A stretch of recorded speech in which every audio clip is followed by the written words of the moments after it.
Kisah Sidang Belawang. Kisah Sidang Belawang ini merupakan cerita rakyat yang berasal dari Provinsi Lampung.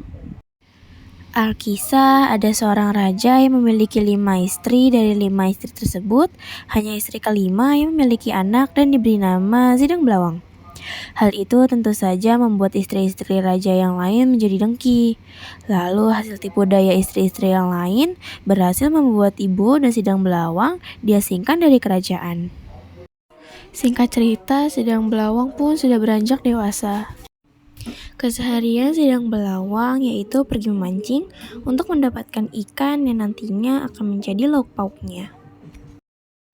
Sayangnya, usia ibu Sidang Belawang yang semakin lanjut membuat ibu Sidang Belawang menjadi sakit-sakitan dan akhirnya meninggalkan Sidang Belawang. Setiap hari, ia pergi ke sungai untuk merenung. Betapa terpukulnya Sidang Belawang dengan kepergian ibunya.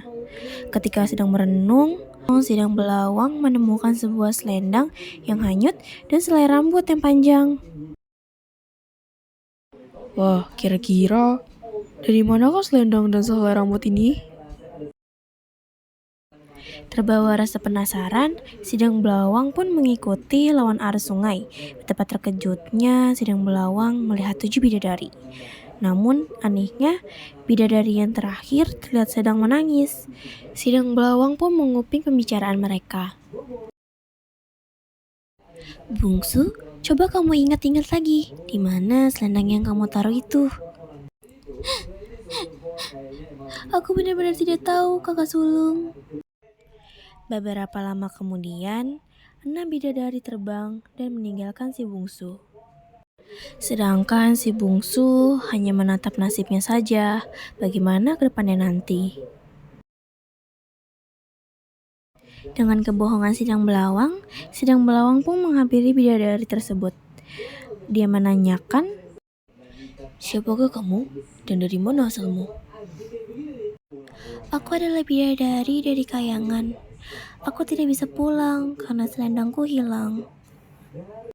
Dan Sidang Belawang pun mengajak sang bidadari untuk pergi ke desanya karena hari sudah mulai larut. Jadi Sidang Belawang menawarkan untuk sang bidadari tinggal di tempatnya. Tetua kampung pun menikahkan bidadari bungsu dan Sidang Belawang. Setahun kemudian, Sidang Belawang dan bungsu memiliki anak laki-laki. Namun, Sidang Belawang merasakan keanehan selama menikah setahun dengan bidadari bungsu. Rembung padinya selalu penuh. Hingga suatu hari, "Kakanda, aku akan pergi ke kebun mencari tanaman untuk lembu kita. Tolonglah jaga api ini agar nasi kita tidak hangus. Dan ingat, jangan pernah membuka tutup nasinya." Sidang Belawang pun mengiyakan.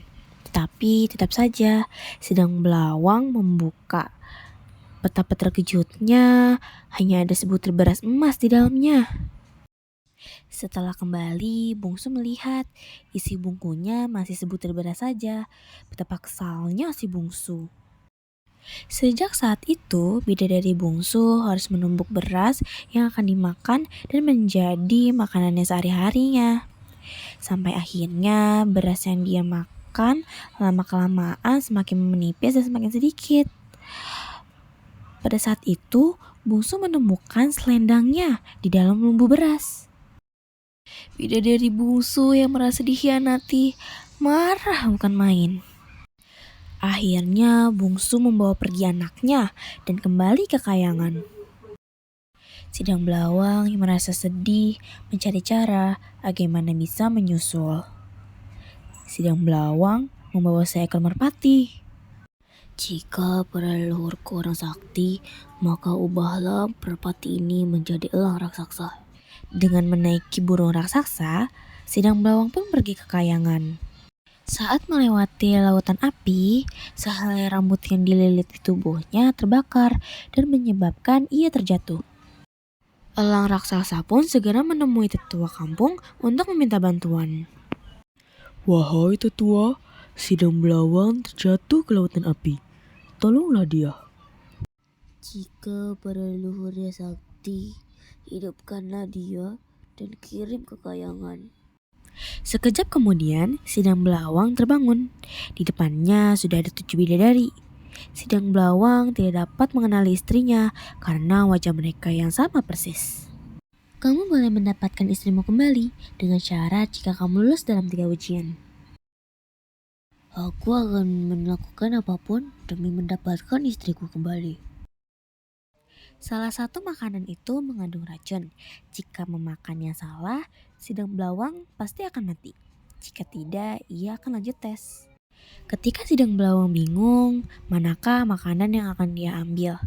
Tiba-tiba seekor kucing datang dan memakan salah satu makanan itu. Kucing tersebut kemudian mati. Sidang Belawang pun dengan mudah mengambil makanan yang tidak beracun. Ujian yang kedua yaitu Sidang Belawang harus mengisi penuh sebuah mangkuk besar. Tetapi mangkuk besar tersebut memiliki banyak lubang. Di saat Sidang Belawang sudah putus asa, tiba-tiba ada beberapa belut yang menutupi lubang tersebut. Sidang Belawang pun mulai mengisi air dengan mudah. Dan kemudian ujian yang terakhir adalah Sidang Belawang harus menebak manakah istrinya di antara 7 bidadari. Sidang Belawang tentu saja kesulitan. Kemudian ada sebuah pertolongan dari kunang-kunang yang akan hinggap di rambut istri yang sebenarnya. Kemudian kakak sulung memberikan selamat kepada Sidang Belawang dan menyuruh Sidang Belawang untuk membawa istrinya pulang. Sidang Belawang bungsu dan anaknya kemudian turun ke bumi dan hidup bahagia di desa.